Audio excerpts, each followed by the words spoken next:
पिछली क्लास में हम लोग कंजर्वेशन ऑफ मैकेनिकल एनर्जी के क्वेश्चंस कर रहे थे, उसी में और कुछ क्वेश्चंस आज हम लोग करने जा रहे हैं। तो हम लोग पिछली क्लास में बात किए थे कि धागे से एक पत्थर को बांध दिया जाए, कोई पार्टिकल को हैंग कर दिया जाए, तो उसको मिनिमम कितना वेलोसिटी से चलाया जाए, मिनिमम कितना स्पीड दिया जाए कि वो वर्टिकल सर्कल कंप्लीट कर ले। तो आंसर आया था √5 g, है ना। बॉटम मोस्ट पॉइंट पे उसका मिनिमम वेलोसिटी √5 g होना चाहिए, तभी वर्टिकल सर्कल कंप्लीट होगा। उससे कम वेलोसिटी देके चलाएंगे तो वर्टिकल सर्कल कंप्लीट नहीं होगा। √2 g से कम देंगे तो हॉरिजॉन्टल पोजीशन तक भी नहीं पहुंचेगा। √2 g या उससे ज्यादा देंगे तभी हॉरिजॉन्टल को क्रॉस करेगा। और बात किए थे √2 g से लेके √5 g के बीच में अगर वेलोसिटी का मैग्नीट्यूड है, बॉटम मोस्ट पॉइंट का स्पीड है इतना, तो उस केस में हॉरिजॉन्टल पोजीशन को तो क्रॉस कर जाएगा लेकिन ऊपर तक नहीं पहुंचेगा, टॉप मोस्ट पॉइंट तक नहीं पहुंचेगा। सर्कल के बीच में से ही वो प्रोजेक्टाइल पाथ बनाते हुए नीचे गिर जाएगा, है ना। तो अब बारी है उसके बारे में थोड़ा डिस्कस करें कि कहां जाके सर्कल को छोड़ेगा, कहां जाके उसका प्रोजेक्टाइल मोशन शुरू होगा, है ना। चलिए देखते हैं। तो एक सर्कल पहले ड्रॉ कर लेते हैं।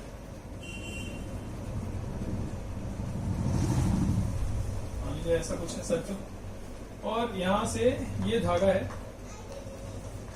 यहां पत्थर बांध दिए, हैंग कर दिए। धागे का लेंथ है r, मतलब r रेडियस का सर्कल है। यहां पर इसको स्पीड दिए v0 और लिया जाए कुछ √3 g ले रहे हैं। √2 g से ज्यादा, √5 g से कम। इस केस में जैसे कि बात हुई थी कि यहां से तो ऊपर चला ही जाएगा लेकिन पूरा सर्कल पे यहां तक नहीं पहुंच पाएगा। कुछ दूर तक सर्कुलर पाथ पे चलेगा और उसके बाद यहां से ये प्रोजेक्टाइल पाथ पे चलते हुए गिर जाएगा, ऐसा आ जाएगा, मतलब सर्कल को छोड़ देगा। तो हमको अभी पूछा ये जा रहा है क्वेश्चन में कि ये एंगल कितना होगा, बताइए। वो पोजीशन एंगल थीटा कितना होगा जहां जाके ये सर्कल को छोड़ेगा और अपना प्रोजेक्टाइल रास्ते पे चलना शुरू कर देगा। सर्कल को कब छोड़ेगा ये पता करना है। क्वेश्चन लिख दीजिए, find the value of theta where the particle stops following the circular path.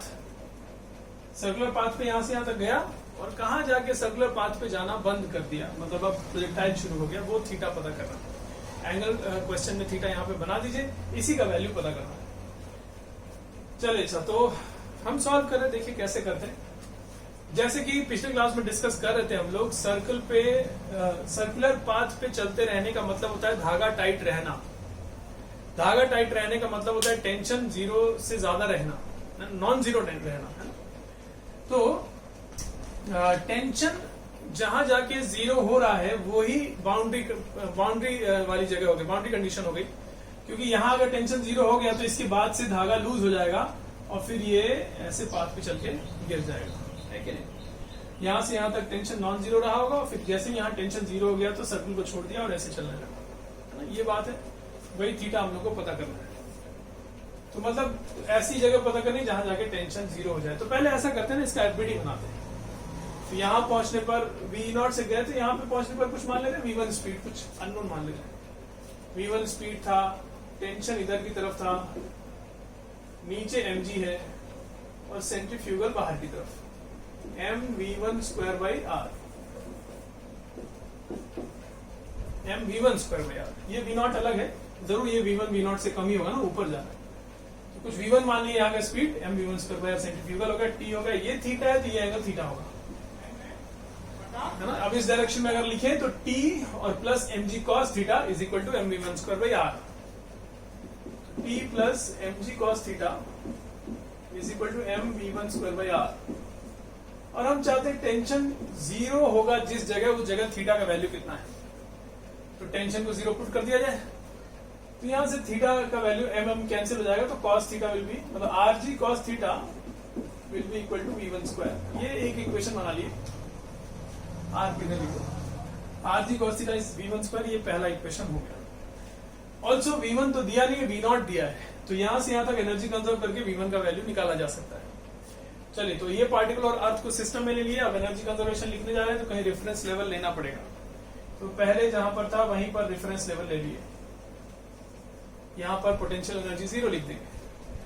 तो के आई प्लस यू आई लिखने जा रहे हैं। के आई कितना है half M v naught square plus u i कितना 0 डिफरेंस लेवल पे था इज इक्वल टू यहां पहुंचने पर काइनेटिक एनर्जी हो गया half M V one square plus potential energy कितना यहां से हाइट कितना, तो यहां से यहां तक तो कितना है आर, और फिर ये कितना यहां से यहां तक आर कॉस थीटा, ये आर ये थीटा, तो आर कॉस थीटा, तो R plus R cos theta है ना, हाइट हो गया M G into R plus R cos theta है ना। ये इक्वेशन बनी, इसमें से सब में से m कॉमन लेके हटा लेते हैं, v नॉट का वैल्यू पुट कर दे रहे हैं, तो v not square is 3 R G, ये बाई 2 है तो 3 बाई 2 आर जी हो गया ये is equal to V one square by 2। अच्छा वी वन स्क्वायर का वैल्यू यहां से आर जी कॉस थीटा में पुट कर दे रहे हैं, V one square is R ji cos theta और वी वन स्क्वायर बाई 2 है तो R ji cos theta by 2 हो गया, प्लस ये हो गया एम जी आर मतलब जी आर, एम हटा चुके हैं सब में से 1 प्लस कॉस थीटा है ना। अच्छा सब में से आर जी पे हटा लें, ये कॉमन लेके सब में से हटा लिए आर इंटू जी, चलिए तो इधर इधर है 3 बाई 2, ये हो गया कॉस थीटा बाई 2, ये हो गया 1 और प्लस कॉस थीटा, तो दिस इज इक्वल टू अच्छा यहां पर 1 है और यहां 3 बाई 2 है, तो इसको इधर ले जाएंगे तो इधर बचेगा 1 बाई 2 है ना, is equal to 1 cos theta और 1 by 2 cos theta, 3 by 2 cos theta, यहां से कॉस थीटा आ गया 1 बाई 3, ये 2 और 2 कैंसिल 1 बाई 3, तो यहां से थीटा आ गया कॉस इनवर्स ऑफ 1 बाई 3, ये आंसर हो गया थीटा का वैल्यू जहां पर जाके ये सर्कल को छोड़ रहा होगा, है कि नहीं। चलिए अच्छा तो ये क्वेश्चन की हम लोग, अच्छा इसी में थोड़ा और लेंथी क्वेश्चन अगर पूछना हो तो ये पूछा जा सकता है कि भाई ये जो पार्टिकल यहां से चला है, अब प्रोजेक्टाइल चल रहा है तो यहां से भी थोड़ा और ऊपर तक जाएगा, प्रोजेक्टाइल चल रहा है ना प्रोजेक्टाइल मोशन में, तो यहां से भी थोड़ा ऊपर तक जाएगा, तो कोई कहे कि जो पार्टिकल है वो इनिशियल पोजीशन से मैक्सिमम कितना ऊपर तक जाएगा, इस मोशन में पार्टिकल अपने इनिशियल पोजीशन से मैक्सिमम कितना ऊपर तक जाएगा, ये क्वेश्चन लिख दीजिए। In the above question find maximum height reached by the particle from its initial position, यहां से कितना हाइट तक जाएगा। चलिए तो कैसे पता करेंगे, देखो अब यहां से लेके यहां तक तो ये r हाइट है, फिर यहां से लेके यहां तक, यहां से यहां r है, यहां से यहां r cos थीटा है, और फिर उसके बाद इतना ऊपर और ये h भी पता कर लेते हैं, तो टोटल हाइट आएगा यहां से जो बताना है ना। चलिए ऐसा करते हैं,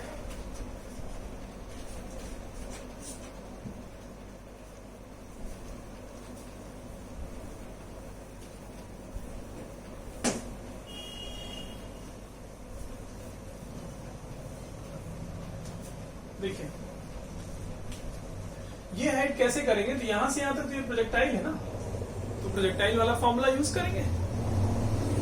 प्रोजेक्टाइल में कितना हाइट तक जाता है कोई चीज, you square sine square theta upon 2g ना, ये इसका इनिशियल वेलोसिटी ऑफ प्रोजेक्टाइल है यहां से यहां तक में, तो v1 स्क्वायर साइन स्क्वायर ये एंगल है कितना पहले पता कर लें, ये वाला एंगल, तो देखो ये थीटा है, ये 90, तो ये 90 माइनस थीटा होगा, ये 90 तो ये थीटा होगा, है कि नहीं, थीटा 90 माइनस थीटा थीटा, तो v1 square sine square theta upon 2g ये हाइट होगा, है ना, और आंसर उसी से आ जाएगा। चलो अच्छा पहले h लिखते हैं, ये वाला height v1 square sine square theta upon 2g, है कि नहीं। अच्छा v1 स्क्वायर कितना लाए थे, पिछला जो क्वेश्चन अभी किए थे उसमें v1 स्क्वायर लाए थे हम लोग rg cos थीटा, याद आ रहा है, t plus M G cos theta equal to square by R लिखे थे, t को 0 पुट किए थे तो एम जी को m cancel g cos theta rg cos theta आया था ना v1 स्क्वायर, यहाँ पर पुट कर दे रहे हैं, this is equal to rg cos theta into sine square theta upon 2g, तो ये g दोनों तरफ से हटा लिए ऊपर से। ऑल्सो cos थीटा हम लोग लाए थे 1/3, यहाँ cos थीटा 1/3 पुट कर दे, r into 1/3 into sine square theta is 1 minus cos square theta, 1 minus cos square 1/9, cos theta is 1/3, तो कॉस स्क्वायर थीटा इज 1/9 ना, अपॉन ये वाला 2। ये कितना हो गया, ये हो जाएगा 9 माइनस 1 8/2 4 r/27, ये आया h। अच्छा ये अभी आंसर नहीं हुआ, यहां से हाइट बताना था, तो आंसर क्या होगा r plus R cos theta और प्लस h। तो आंसर होगा हमारा, answer is r plus R cos theta और प्लस h। कितना आएगा, r plus R cos theta मतलब r/3, कॉस थीटा इज 1/3 ना, पिछले क्वेश्चन में सॉल्व किए थे, प्लस h इज 4r/27, ये आंसर हुआ है कि नहीं। तो कितना 27 प्लस 9 प्लस 4 अपॉन 27 r कितना आएगा, तो ऐसे करते हैं, ठीक है ना। चलिए आगे बढ़ते हैं हम लोग, नेक्स्ट क्वेश्चन करते हैं।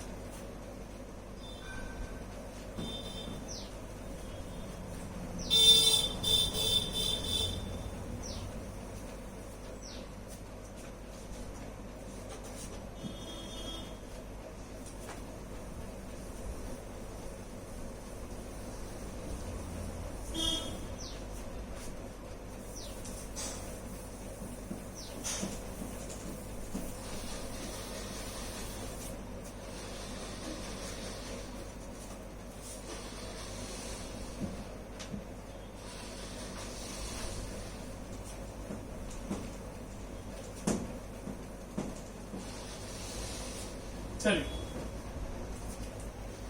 अच्छा पिछले क्लास में हम लोग बात किए थे कि एक धागे से किसी पार्टिकल को हैंग कर दें तो बॉटम मोस्ट पॉइंट पे उसको कितना स्पीड देना होगा कि वर्टिकल सर्कल कंप्लीट हो जाए, तो कम से कम √5 देना होगा। अब लेकिन थोड़ा सा चेंज कर रहे हैं, मान लो बॉटम मोस्ट, मान लो इस धागे से नहीं, एक रॉड से कनेक्ट किए हो, ये एक रॉड है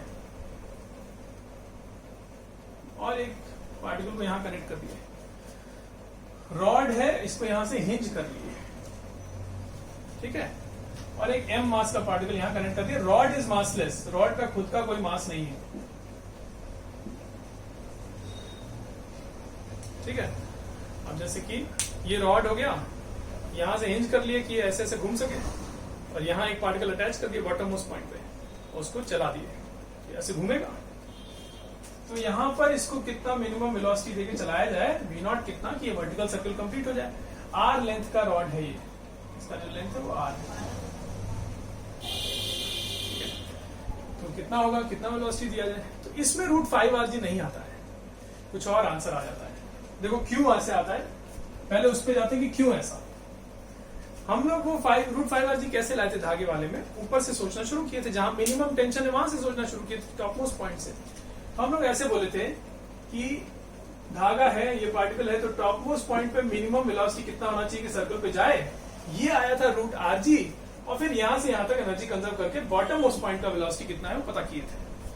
अब रॉड वाले केस में देखो कैसे करते हैं, इसमें भी टॉप मोस्ट पॉइंट पहले सोचा जाए कि जब ये टॉप मोस्ट पॉइंट पे जाएगा, यहां पहुंचेगा पार्टिकल, यहां से सोचना शुरू नहीं कर रही, तो क्वेश्चन है, इसको हटा दिए, अपना सोचना शुरू किए जैसे हमको आसान लगे। टॉप मोस्ट पॉइंट से सोचना शुरू करेंगे, यहां से सोचना शुरू करेंगे। एक रॉड है, उसके ऊपर यहाँ पे पार्टिकल से अटैच किया हुआ है, इसको कितना वेलोसिटी देके, मिनिमम कितना वेलोसिटी देके छोड़ा जाए कि ये सर्कल कंप्लीट कर ले। तो आंसर इज कि यहां तो कितना भी कम दे दो, 0 से भी जस्ट पुश करके छोड़ दो, जस्ट इसको थोड़ा सा आगे करके ऐसे छोड़ दीजिए, कोई वेलोसिटी भी ना दीजिए, 0 वेलोसिटी से छोड़ दीजिए, तो भी सर्कल कंप्लीट कर लेगा। क्यों, इसमें ऐसा क्या है रॉड में, और उसमें तो नहीं, धागे वाले केस में तो नहीं होता था। धागे वाले केस में क्या होता था, कम वेलोसिटी देके छोड़ दें, अगर यहाँ पर ये धागा है, अगर यहाँ कम वेलोसिटी देके छोड़े, सर्कल पे नहीं जाता था, ऐसे गिर जाता था, धागा हो जाता था ढीला, है ना। लेकिन रॉड थोड़ी ढीला होता है कभी, रॉड तो रिजिड है ना, रॉड थोड़ी लूज हो जाएगा। इसको जैसे ही टच करके छोड़ दिए, कितना भी कम वेलोसिटी से दें, तो ये आएगा तो सर्कल में ही आएगा। रॉड कभी ढीला थोड़ी होता है, बात सही, धागा ना लूज हो जाता था तो ऐसे गिर जाता था। अब ये पार्टिकल ऐसे थोड़ी गिर सकता है, धागा, ये रॉड थोड़ी छोटा हो जाएगा, बात सही कि नहीं। तो टॉप मोस्ट पॉइंट का मिनिमम वेलोसिटी हमने पता कर लिया कितना है, 0। कितना भी कम दे दीजिए, 0 दे दीजिए आप। यहां v1 मिनिमम 0 है, तो बॉटम मोस्ट पॉइंट का वेलोसिटी मिनिमम कितना हुआ, ये क्वेश्चन है हमारा। इसको सॉल्व कर लेते हैं एनर्जी कंजर्व करके। रॉड में कोई मास नहीं है ना, मासलेस था, क्वेश्चन में बोला था। v0 बताना है हमको, तो अब तो आसान है। यहां से यहां तक एनर्जी कंजर्वेशन लिखना है। रॉड का लेंथ r दिया हुआ है क्वेश्चन में, ये r हो गया। इसको रेफरेंस लेवल ले लेते हैं। यहां से यहां तक एनर्जी कंजर्वेशन का इक्वेशन लिखने जा रहे हैं। ki plus ui is equal to kf plus uf। यहां काइनेटिक एनर्जी 0, क्योंकि अभी बात कर रहे थे यहां 0 से चला के छोड़ा जाए, तो 0 प्लस पोटेंशियल एनर्जी यहां से 2r ऊपर mg into 2r mgh is equal to यहां पहुंचने पर kinetic energy half mv0 square, potential energy reference level पर 0। तो यहां से v0 आ गया under root of 4rg, 2rg 4rg है ना। ये देखो अलग आया, रॉड वाले केस में अलग आंसर आता है, थोड़ा इसको ध्यान रखा जाएगा, है ना। इसको क्वेश्चन में रॉड दिया है कि धागा दिया है, उससे फर्क पड़ेगा आंसर में, तो इसको जरूर ध्यान रखा जाएगा। चलिए अच्छा, तो इसमें अलग है। आगे बोलते हैं। देखो ये एक स्फेयर है, सॉलिड स्फेयर है। उसको और गोला बनाए थोड़ा। ये एक सॉलिड स्फेयर है ना, और ये फिक्स्ड है, ये ग्राउंड पर रखा है और फिक्स है, आगे पीछे नहीं जाएगा, ठीक है। इसका रेडियस है कैपिटल आर। इसके टॉप मोस्ट पॉइंट पे एक छोटा सा पार्टिकल रख दिया गया, तो ये इक्विलिब्रियम पे होगा। और जैसा कि पहले बात हुई थी, ये अनस्टेबल इक्विलिब्रियम होगा, इसको जैसे ही थोड़ा भी डिस्प्लेस करोगे तो भागेगा।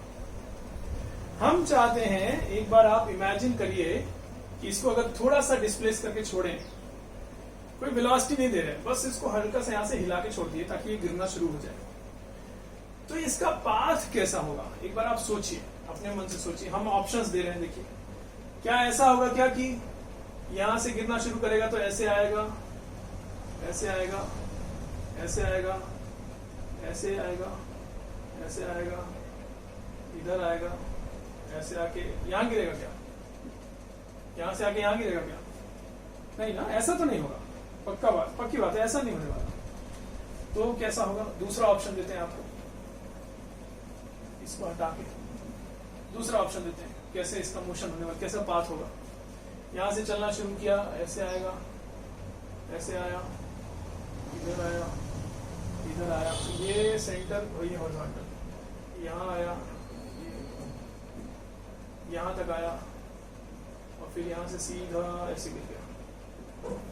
सोचो क्या ऐसा होगा क्या? सोचो, इमेजिन करो, एक स्फेयर है, स्मूथ स्फेयर है, कोई फ्रिक्शन नहीं, इस पे एक पार्टिकल रखे और हल्का सा चला के छोड़े, तो क्या ये जाते जाते जाते जाते पूरा यहां तक आएगा 90 डिग्री तक, तो तब सीधा गिरेगा? ऐसा होगा क्या?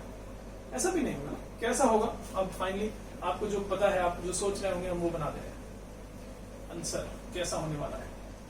यहां से चल के यहां तक कुछ दूर तक तो आएगा इसके साथ सरफेस पर ही, लेकिन फिर उसके बाद यहां से ये प्रोजेक्टाइल करते हुए ऐसे आके यहां गिर जाएगा। ऐसा कुछ होने वाला है कि नहीं? कुछ दूर तक तो इसके ऊपर चलेगा, फिर इसके बाद इसको स्फेयर को छोड़ के ऐसा जाके गिर जाएगा, पूरा 90 डिग्री तक नहीं आएगा, नीचे तक भी नहीं आएगा, इधर से ही छोड़ देगा। क्वेश्चन क्या होने वाला है फिर? क्वेश्चन ये होने वाला है कि वर्टिकल से कितना एंगल चलने के बाद ये पार्टिकल स्फेयर को छोड़ देगा, ये पता करना है। क्वेश्चन लिख दीजिए, find the value of theta eight which the particle will lose contact with sphere.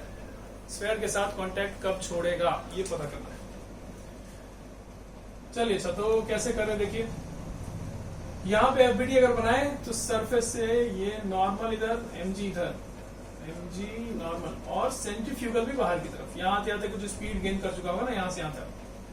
Initially rest से छोड़े थे, क्वेश्चन में बोला है, तो स्पीड गेन कर लिया होगा कुछ, तो mv1 square by are, mv लिखे इसको, mv स्क्वायर बाई आर, और नॉर्मल दोनों बाहर की तरफ, mg इधर की तरफ, ये एंगल थीटा, ये एंगल थीटा है ना। अब इक्वेशन लिखा जाए इस डायरेक्शन में, तो mg का cos थीटा इधर और इधर n और mv1 स्क्वायर बाई आर, तो n plus mv1 square by R, यहाँ पर v है sorry, mv square by R is equal to mg cos theta, mg cos theta है ना। पॉइंट ये है कि क्वेश्चन में पूछा है सरफेस को कब छोड़ेगा, तब छोड़ेगा जब नॉर्मल जीरो हो जाए, नॉर्मल को जीरो पुट कर दिया जाए और सॉल्व कर लिया जाए थीटा के लिए, तो ये कैंसिल होकर कितना v square is equal to R G cos theta आ जाएगा, v square is equal to R G cos theta.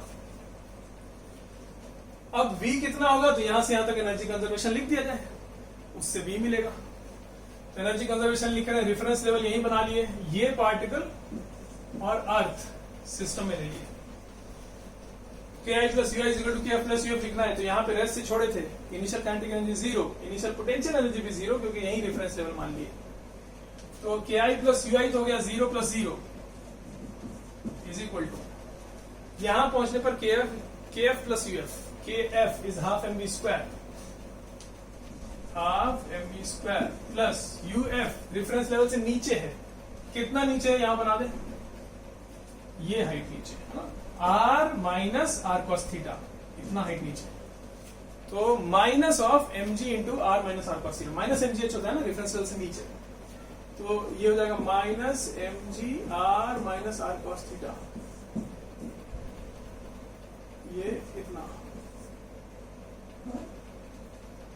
ये चीज ना, देखिए जरा यहां तक दिख रहा है कि नहीं, इधर तक लेफ्ट साइड तो हो गया, राइट साइड में लिखे ये काइनेटिक प्लस पोटेंशियल, पोटेंशियल देखो नेगेटिव में, minus mg R minus R plus theta, क्योंकि रेफरेंस से नीचे। चलिए अब इसको सॉल्व कर लिया जाए, तो m दोनों में से कॉमन लेके हटा लिए, इधर आ गया v square by two is equal to are G into one minus cos theta, v square is R ji cos theta put कर दिए, हो जाएगा R ji cos theta by two is equal to are G into one minus cos theta, R G cancel, cos theta by two और उधर one, ये हो जाएगा 3/2 cos theta is equal to 1, cos theta is 2/3, theta is cos inverse of 2/3, ये answer हो जाएगा, है ना इस क्वेश्चन का आंसर। चलिए अच्छा, तो ये हुआ। नेक्स्ट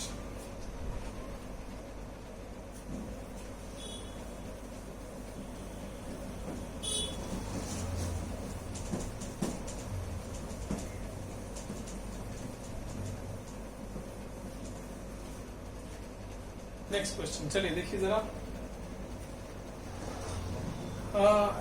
हम लोग ग्रेविटेशनल पोटेंशियल एनर्जी वाले सब क्वेश्चन बहुत सारे कर रहे थे, थोड़ा सा स्प्रिंग वाले भी क्वेश्चंस करते हैं।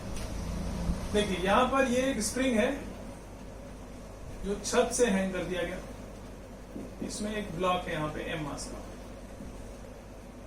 ठीक है, स्प्रिंग कांस्टेंट की। इनिशियली इसको ब्लॉक को ऐसे सपोर्ट देके हाथ से रखे थे, सच दैट ये स्प्रिंग अभी रिलैक्स्ड है, मतलब कि नेचुरल लेंथ पे है, कोई इलॉन्गेशन इसमें नहीं है, कोई कंप्रेशन नहीं, इसको ऐसे सपोर्ट देके रखे हैं हाथ से। अब इसको धीरे धीरे नीचे लाना है, तो इसको स्लोली ऐसे ऐसे नीचे ला रहे हैं इस ब्लॉक को। अच्छा, क्वेश्चन में कभी लिखा रहता है ना स्लोली ऐसा काम किया गया, क्वेश्चन में ये टर्म यूज करते हैं, जैसे इस क्वेश्चन में यूज करेंगे कि block is brought down slowly, कभी ऐसा लिखा रहता है। तो स्लोली का मतलब क्या होता है फिजिक्स में? स्लोली का मतलब होता है कि acceleration equal to zero and velocity tending to zero. Slowly का ये मतलब होता है, कोई काम अगर स्लोली कर रहे हैं, किसी चीज को स्लोली मूव कर रहे हैं, इसका मतलब इसका velocity is tending to zero. Velocity zero नहीं है, टेंडिंग टू जीरो होगा तो मूव कैसे करेगा? टेंडिंग टू जीरो, नेग्लिजिबल है। और एक्सेलरेशन इक्वल टू जीरो है, एक्सेलरेशन इक्वल टू जीरो भी जरूरी है। क्यों? क्योंकि अगर एक्सेलरेशन जीरो नहीं हुआ तब वो वेलोसिटी तो गेन कर लेगा ना, तो स्लोली कैसे होगा? नहीं, स्लोली चलाने का मतलब है कि velocity tending to zero and acceleration equal to zero. चलिए, तो इसको पहले हाथ से सपोर्ट ऐसे दिए थे, अब स्लोली इसको नीचे ला रहे हैं, मतलब जीरो एक्सेलरेशन से और टेंडिंग टू जीरो वेलोसिटी से धीरे धीरे इसको नीचे ला रहे हैं। और फिर एक समय जैसे जैसे नीचे ला रहे होंगे, स्प्रिंग में इलॉन्गेशन बढ़ते जा रहा होगा, तो इलॉन्गेशन बढ़ेगा तो ये इस ब्लॉक को ऊपर खींचेगा और फोर्स से खींचेगा। जितना इलॉन्गेशन बढ़ते जाएगा ये और ज्यादा फोर्स से ब्लॉक को ऊपर खींचेगा। एक समय ऐसा आएगा कि आप हाथ हटा लेंगे और ब्लॉक वहीं रह जाएगा, है ना। जब इसका खींचने वाला फोर्स इसके mg के बराबर हो जाएगा तो ब्लॉक वहीं रह जाएगा, आप नीचे से हाथ अपना हटा लेंगे। तो वही उसी समय का इलोंगेशन जो होगा स्प्रिंग में, वो टोटल मैक्सिमम इलोंगेशन उस समय का कहलाएगा, है कि नहीं। चलिए ऐसा करते हैं, क्वेश्चन लिखते हैं। ऐसा एक डायग्राम बनाइए, लिखिए if the block is slowly brought down while maintaining a support at its base, नीचे से सपोर्ट करते हुए स्लोली नीचे ला रहे हैं ब्लॉक को, है ना। then find maximum possible elongation in the spring, है ना। इसमें स्प्रिंग में मैक्सिमम elongation कितना होगा। चलिए तो ये तो बड़ा आसान बात है। देखो स्लोली ले आ रहे थे तो हाथ कब हटा लेंगे, कहां तक ले जा पाएंगे नीचे, हाथ कब नीचे से हटा सकते हैं, जब ऊपर खींचने वाला जो kx फोर्स है वो बराबर हो जाए इसके नीचे वाले फोर्स, मतलब mg और kx के बराबर हो जाएंगे। ये नेचुरल लेंथ वाला पोजीशन था, यहां से x नीचे लाए हैं तो kx ऊपर लगा होगा, स्प्रिंग खींचेगा, नीचे mg, जब बराबर हो जाएंगे तो वहीं तक ले जा पाएंगे। तो हम सॉल्व कर दे रहे हैं, आंसर आ गया kx इक्वल टू mg, मतलब x equal to mg by k, है ना। तो ये आंसर हो गया इस क्वेश्चन का। चलिए एक और क्वेश्चन करते हैं। अभी जो क्वेश्चन किए उसमें और जो अब लिखने जा रहे क्वेश्चन उसमें थोड़ा आप ये पहचानने की कोशिश करिए कि डिफरेंस क्या है।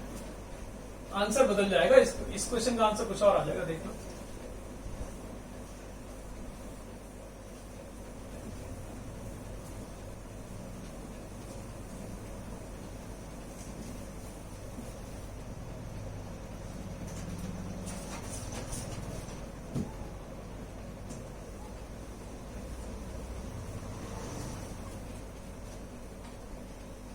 चलिए देखिए, ये स्प्रिंग है, छत से हैंग कर दिए, ये ब्लॉक है, इसका मास है m, स्प्रिंग कांस्टेंट k।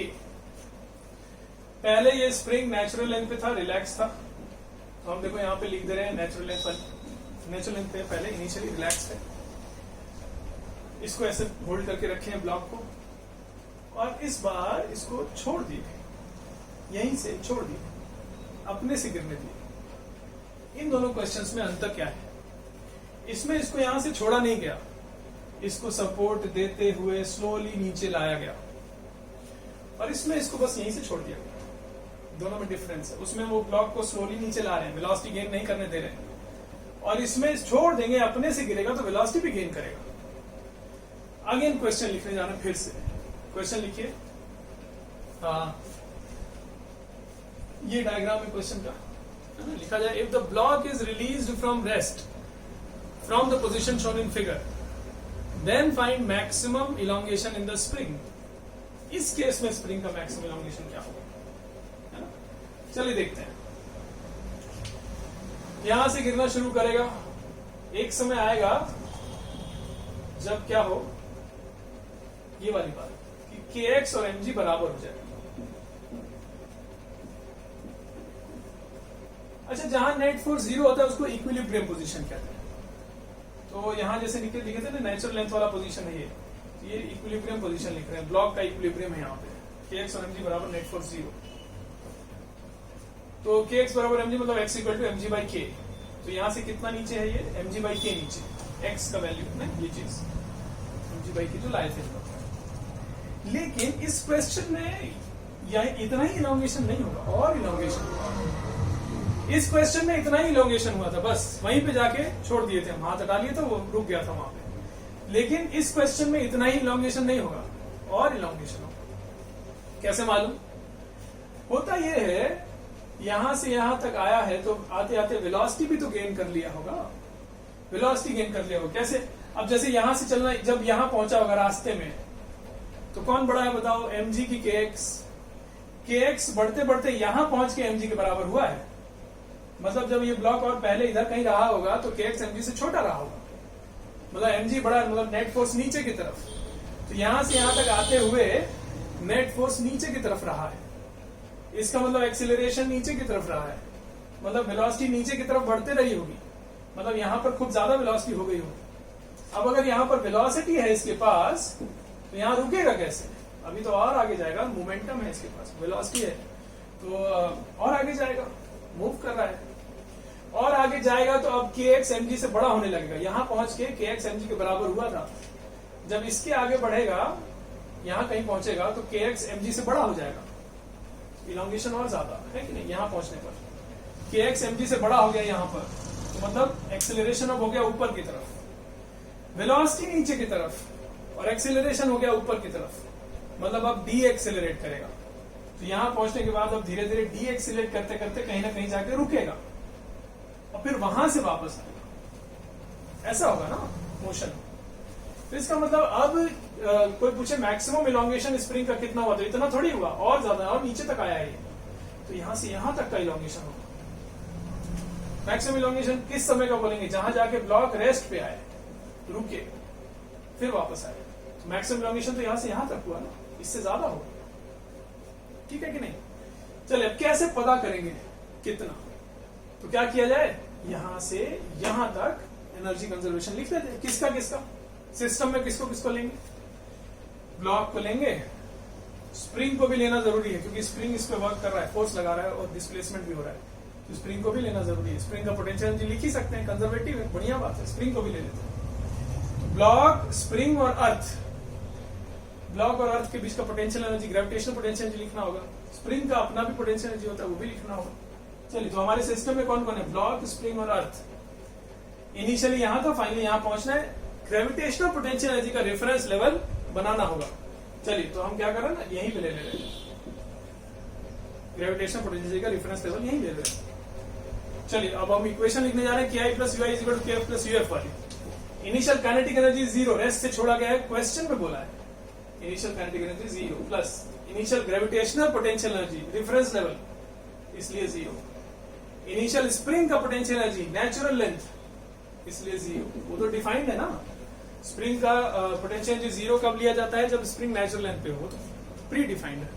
ये तो तीनों 0। ये हो गया क्या? काइनेटिक एनर्जी, ये gravitational potential energy of the system, ये स्प्रिंग का पोटेंशियल एनर्जी, तो तीनों 0 है इनिशियली यहाँ पर। अब यहाँ का लिखते हैं, नीचे पहुंचने पर is equal to kinetic energy, rest पे आया 0, ग्रेविटेशनल पोटेंशियल एनर्जी नेगेटिव होगा, रेफरेंस लेवल से नीचे है। तो यहां से हमको यही बताना था ना, यहां से ये कितना है, ठीक है नहीं? ये चीज, ये पूरा यहां से यहां तक कितना है बताना था, मैक्सिमम इलॉन्गेशन बताना था। क्या करें, ये सब हटा दें। चलो, इसको x0 लिख दे रहे हैं यहां से यहां तक। तो कितना? ग्रेविटेशनल पोटेंशियल एनर्जी, रेफरेंस से x0 नीचे है, तो माइनस mg x0। स्प्रिंग का पोटेंशियल एनर्जी, x0 इलॉन्गेशन हुआ स्प्रिंग में यहां से यहां तक, तो स्प्रिंग का पोटेंशियल एनर्जी हाफ के x0 स्क्वायर। ये इक्वेशन हो गई एनर्जी कंजर्वेशन की। अब इसको सॉल्व कर ले रहे हैं, तो यहां से इसको इधर ले जाए तो कितना? 2mg बाई, एक x0 cancel, x0 is equal to 2mg by k। ये आंसर हुआ। पिछली बार आंसर ये आया था mg बाई k, इस बार आया 2mg बाई k, पिछली बार का डबल है ना। ये बात ध्यान रखा जाएगा। अच्छा, एक चीज और बता रहे हैं, ऑसिलेशन वाला जो चैप्टर है वो आगे चल के आएगा ना, तुम लोगों में 11th में है ऑसिलेशन वाला एक चैप्टर है, उसमें बहुत डिटेल में ऑसिलेशंस को डिस्कस करते हैं हम लोग। लेकिन एक जनरल कॉन्सेप्ट है जो आपको पता ही होना चाहिए। देखो, क्या कोई चीज अगर ऑसिलेट करती है ना, तो जैसे पेंडुलम ऑसिलेट कर रहा है, तो जनरली यही होता है क्या कि जो उसका मेन पोजीशन होता है, बीच वाला पोजीशन, उसकी एक साइड जितना दूर तक जाता है पेंडुलम, दूसरे साइड उतना ही दूर तक जाता है। मेन पोजीशन से, बीच वाले पोजीशन से एक तरफ का एक्सट्रीम जितना दूर होता है, दूसरी तरफ का एक्सट्रीम पोजीशन उतना ही दूर होता है। इधर से जितना इधर उतना उधर जाता है, ऑसिलेट करता है। वैसे ही स्प्रिंग भी होता है। स्प्रिंग ब्लॉक सिस्टम भी जब ऑसिलेट करता है, तो जो उसका इक्विलिब्रियम पोजीशन है, जो मीन पोजीशन है, उसके एक तरफ जितना दूर तक जाएगा, दूसरी तरफ उतना ही दूर तक जाएगा। तो ये इक्वेशन लिख के हम लोग जो आंसर पे लाए हैं, हम लोग वो आंसर डायरेक्टली लिख सकते थे बिना कोई इक्वेशन लिखे। कैसे? इक्विलिब्रियम पोजीशन यहां से कितना नीचे है हमको पता है। अब जब ये ऑसिलेट कर रहा होगा, तो देखो यहाँ पे रेस्ट पे है, फाइनली यहाँ पे रेस्ट पे आ रहा है, फिर ऐसे जंप करेगा, फिर ऐसे ऐसे ऑसिलेट करेगा। तो इक्विलिब्रियम के इधर कितना दूर तक जा रहा है, ये चीज mg by k, kx equal to mg ना, mg by k, तो इक्विलिब्रियम के इधर भी mg by k तक जाएगा, नहीं दूर तक जाएगा। तो यहां से टोटल कितना नीचे तक जाएगा, mg by k plus mg by k, 2mg by k, वही तो आया है ना। थोड़ा सा हिसाब लगा के डायरेक्ट आंसर लिखा जा सकता है। हिसाब कैसे लगाते हैं, इक्विलिब्रियम पोजीशन कहां है और एक्सट्रीम पोजीशन कहां है, ये पता होना चाहिए आपको। देखो एक्सट्रीम पोजीशन वहां होता है जहां वेलोसिटी जीरो हो, जहां जाके रुके, पेंडुलम जैसे, तो जहां जाके रुकता है वो उसका एक्सट्रीम पोजीशन होता है।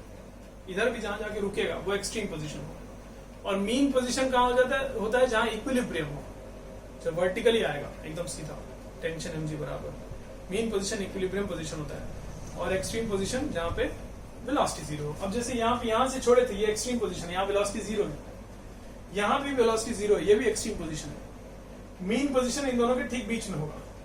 और मीन पोजीशन कहां होता है, जहां इक्विलिब्रियम हो, मतलब kx इक्वल टू mg हो जाए, मतलब x equal to mg by k हो, मतलब ये चीज x कितना आया mg by k, ये अगर mg by k है तो ये भी mg by k होगा, और टोटल यहां से यहां तक 2 mg by k होगा। वही बताना था, 2 mg by k आंसर है ना। चलिए अच्छा, तो ये किए हम लोग, एक और करते हैं।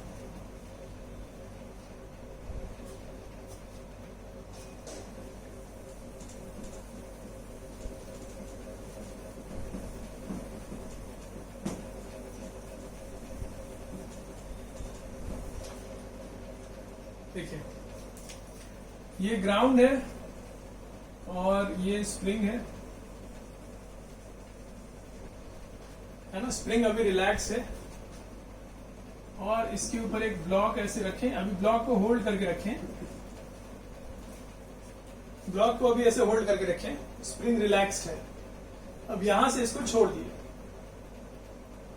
ऐसा मोशन होगा, यहां से जब छोड़ देंगे तो नीचे आएगा तो स्प्रिंग कंप्रेस होगा। तो maximum compression in the spring कितना होगा ये बताना है। क्वेश्चन लिखा जाए, ऐसा डायग्राम बना के लिखे, इसको नेचुरल लेंथ लिख दीजिएगा, नेचुरल लेंथ, ये स्प्रिंग का नेचुरल लेंथ है। लिखा जाए the block is released from rest from the position shown in figure, find maximum compression in the spring in this process. आगे जो होगा उसमें स्प्रिंग का मैक्सिमम कंप्रेशन कितना होगा ये बताना है। तो देखो क्या होगा, यहां रेस्ट से छोड़े थे, क्वेश्चन में बोला है मैक्सिमम कंप्रेशन के टाइम पे अगेन ब्लॉक रेस्ट पे आएगा। इधर बना दे रहे हैं, मान लो यहां से आया, नया डायग्राम इधर बना दे रहे हैं और ये कंप्रेस हो गया है ना। तो मैक्सिमम कंप्रेशन के टाइम पे ये अगेन रेस्ट पे आएगा, ठीक है कि नहीं। अब क्या किया जाए, यहां से यहां तक एनर्जी कंजर्वेशन लिख दिया जाए, आंसर आ जाएगा। या फिर अपने ये वाला तरीके से भी कर सकते थे, मीन पोजीशन कहां है पता कर लें और यहां से मीन जितना दूर होगा, मीन से अगला एक्सट्रीम उतना ही दूर। चलिए तो हम पहले एनर्जी कंजर्वेशन से कर दे रहे हैं। ब्लॉक, स्प्रिंग और अर्थ सिस्टम में है। ग्रेविटेशनल पोटेंशियल एनर्जी का रेफरेंस यहां मान लिए, ये हमको हाइट बताना है, यहां से कितना नीचे तक ब्लॉक आएगा, मतलब मैक्सिमम कंप्रेशन कितना होगा, ये x नॉट बताना है। Initial kinetic energy zero, rest से छोड़े थे। ग्रेविटेशनल पोटेंशियल एनर्जी जीरो क्योंकि रेफरेंस था। स्प्रिंग नेचुरल लेंथ पे तो जीरो पोटेंशियल एनर्जी। यहां पहुंचने पर काइनेटिक एनर्जी जीरो, रेस्ट पे है। ग्रेविटेशनल पोटेंशियल एनर्जी यहां से नीचे माइनस mg x नॉट, और स्प्रिंग का half k x not square. Spring का हमेशा पोटेंशियल एनर्जी पॉजिटिव लिखते हैं ना, कभी नेगेटिव नहीं होता, बात हुई थी पहले। चलो इसको इधर ले जाए, x नॉट कैंसिल, तो x नॉट आ गया 2mg by k, ये आंसर होगा, ठीक है। और इक्विलिब्रियम वाले तरीके से भी कर सकते हैं। देखो यहां से जब नीचे आ रहा होगा तो इक्विलिब्रियम पोजीशन कहां मिलेगा, ऐसी जगह पे, मान लो यहां से x नीचे आया तो स्प्रिंग कंप्रेस हो रहा है, तो अपने से दूर ढकेलेगा, इधर की तरफ स्प्रिंग लगाएगा फोर्स kx, नीचे की तरफ इसका वेट है mg। तो इक्विलिब्रियम कहां पे होगा, जहां पे kx और mg बराबर हो जाए। kx और mg बराबर मतलब x equal to mg by k। अगर ये इक्विलिब्रियम है, इक्विलिब्रियम पोजीशन यहां से कितना नीचे, x equal to mg by k, तो यहां से इतना और नीचे जाएगा अगला एक्सट्रीम, तो ये एक्सट्रीम और ये एक्सट्रीम बीच में इक्विलिब्रियम, ये एक्स तो ये एक्स, mg/k 2mg/k टोटल, ये आंसर है कि नहीं। चलिए अच्छा नेक्स्ट करते हैं।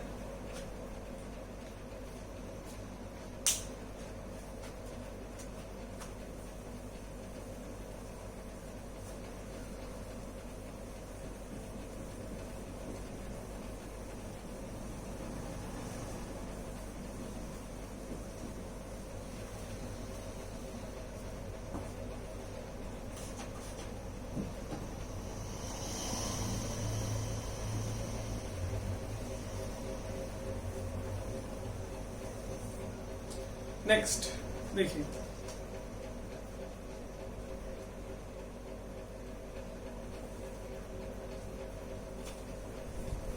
यहां पर ये ग्राउंड है और ये स्प्रिंग है,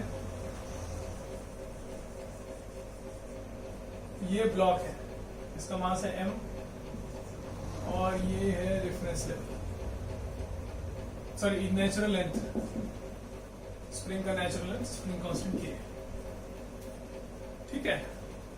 अब क्या किए, इसको यहां से कंप्रेस करके छोड़े, नेचुरल लेंथ पे था ना पहले, इस ब्लॉक को नीचे यहां से दबाए, कंप्रेस करके छोड़े ताकि जंप करे, और जंप करे तो ऐसा करते हैं ना, इसमें थोड़ा चीज, यहां पे भी एक ब्लॉक है,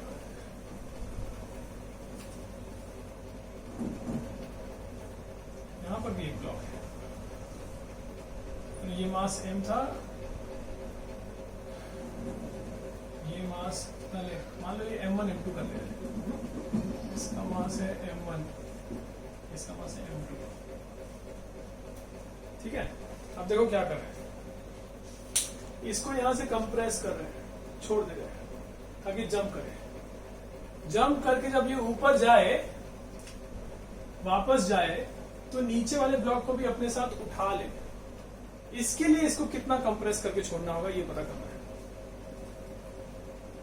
यहां से इसको x0 कितना कंप्रेस करके छोड़ा जाए, मतलब कि ये m1 वाले को कंप्रेस करके यहां ले आया है, ये स्प्रिंग है, ये ब्लॉक m2 है, यहां से छोड़े, कितना कंप्रेस करके छोड़े, x0 कितना होना चाहिए, ताकि क्या हो, जब ये वापस जाए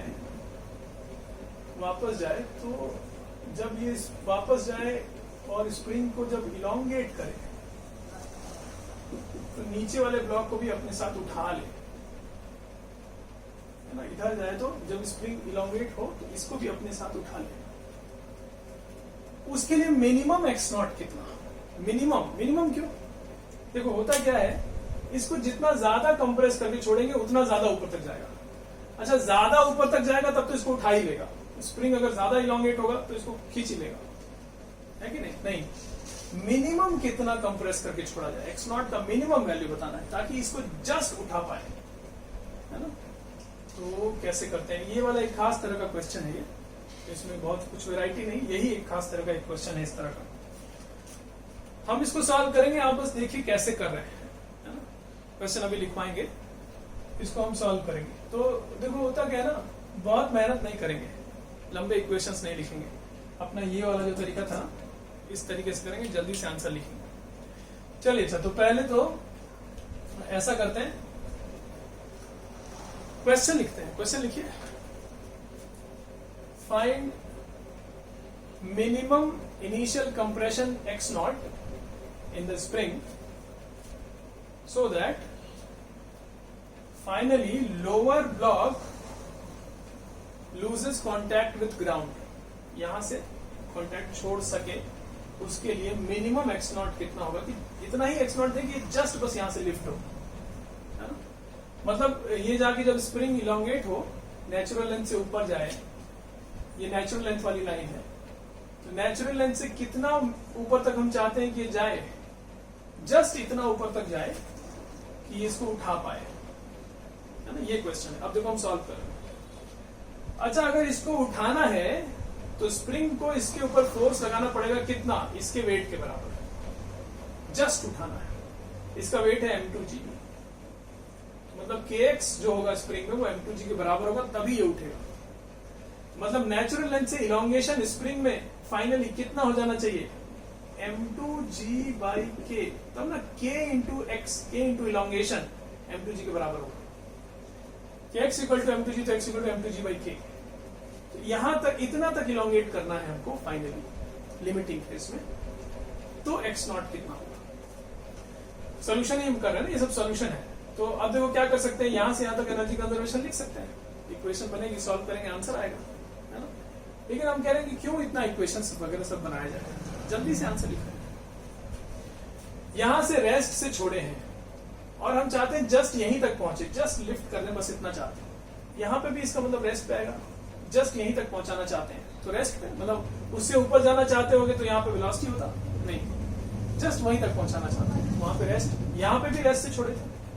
अब ये जो ब्लॉक है ये स्प्रिंग के अंदर में ऑसिलेशन टाइप का कुछ कर रहा है, ऐसे गया फिर वापस भी आएगा फिर जाएगा। ये एक्सट्रीम पोजीशन हो गया क्योंकि यहाँ पे रेस्ट से छोड़े थे, ये भी एक्सट्रीम पोजीशन हो गया क्योंकि यहाँ पे भी रेस्ट है। इक्विलिब्रियम पोजीशन दोनों के बीच में होगा, तो इधर कहीं होगा इक्विलिब्रियम पोजीशन, इन दोनों एक्सट्रीम्स के बीच में ऐसी जगह होगा। अच्छा, इक्विलिब्रियम है अगर, तो नेट फोर्स 0 होना चाहिए। एक और डायग्राम बना दे रहे हैं, यहां से चला फिर यहां पहुंचा फिर और ऊपर गया, एक और डायग्राम बना दिया।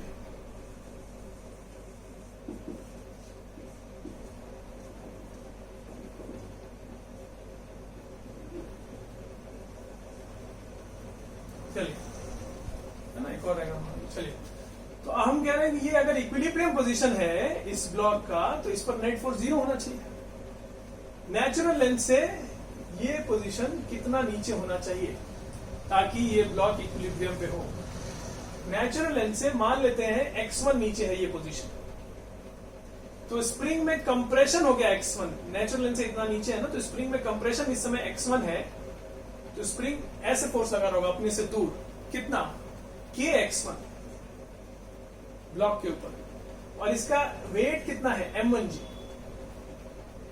और इक्विलिब्रियम है मतलब नेट फोर्स 0, तो kx1 is equal to m1g, मतलब कि x1 is equal to m1g/k। तो इसके लिए लिखना थोड़ी है, ये तो ऐसे ही पता है, kx1 is equal to m1g मतलब x1 इक्वल टू m1g/k। तो ये x1 जो है लिख ही देते, चलो m1g/k है, और यहां से कितना ऊपर तक गए हैं, m2g/k। तो मतलब इक्विलिब्रियम से यहां तक का, इस एक्सट्रीम तक का हाइट कितना है, ये और प्लस ये, मतलब m1g/k प्लस m2g/k। तो इक्विलिब्रियम से ये वाला जो एक्सट्रीम है, यहां से यहां तक का कितना होगा, ये चीज कितना होगा। इक्विलिब्रियम के एक तरफ जितना दूर तक जाएगा, दूसरी तरफ उतना दूर तक जाएगा। तो इक्विलिब्रियम के इस तरफ अगर कितना दूर तक गया है, m1g/k प्लस m2g/k, तो इक्विलिब्रियम के नीचे भी यहां से यहां तक भी इतना ही होना चाहिए, कितना, m1g/k प्लस m2g/k। इसको कुछ लिख दें, x2 लिख दे रहे, चलो x2 यहां से यहां तक, तो x2 कितना हो गया, m1g/k प्लस m2g/k, ये और प्लस ये, यहां से एक तरफ जितना दूसरी तरफ उतना दो। बस अब आंसर लिखने जा रहे हैं। फाइनली हमको x0 बताना था, तो डायग्राम में देखिए x1 plus x2 is x0, answer x0 is equal to x1 plus x2, कितना आएगा, 2m1g/k प्लस m2g/k, ये आंसर है। तो ये वाली बात जो आपको बताए हैं कि इक्विलिब्रियम पे है, तो एक तरफ जितना दूर, सॉरी ऑसिलेशन अगर कोई चीज कर रहा है तो इक्विलिब्रियम की एक साइड जितना दूर तक जाएगा, इक्विलिब्रियम के दूसरे साइड में उतना ही दूर तक जाएगा। इस बात को यूज करते हुए इस तरह के क्वेश्चंस बहुत आसान हो जाते हैं। अब जैसे इसमें ही हम इक्वेशन बना के अगर सॉल्व किए होते ना, एनर्जी कंजर्वेशन का इक्वेशन बना के, आंसर तो आता फिर भी, लेकिन थोड़ा लेंदी हो जाता, स्क्वायर वगैरह होता है, क्वाड्रेटिक टाइप का कुछ बनता, रूट वगैरह लिखना पड़ता, लेंदी होता थोड़ा। लेकिन अगर ऐसे करेंगे तो कुछ लेंदी नहीं, यहाँ लिख दिए इतना, यहाँ लिख दिए, यहाँ लिख दिए, आंसर लिख दिए, जल्दी से आंसर आ जाएगा, है ना। तो इसलिए ये चीज जरूर सीखना चाहिए। चलिए, अच्छा, तो ये हुआ बात। और क्वेश्चंस अब हम लोग करेंगे अगले क्लास में। आप लोग जो कंजर्वेशन ऑफ मैकेनिकल एनर्जी का असाइनमेंट मिलेगा इसके साथ, वो असाइनमेंट अब आप कर सकते हैं। और आज का लेक्चर हम लोग यहाँ पे फिनिश कर रहे हैं।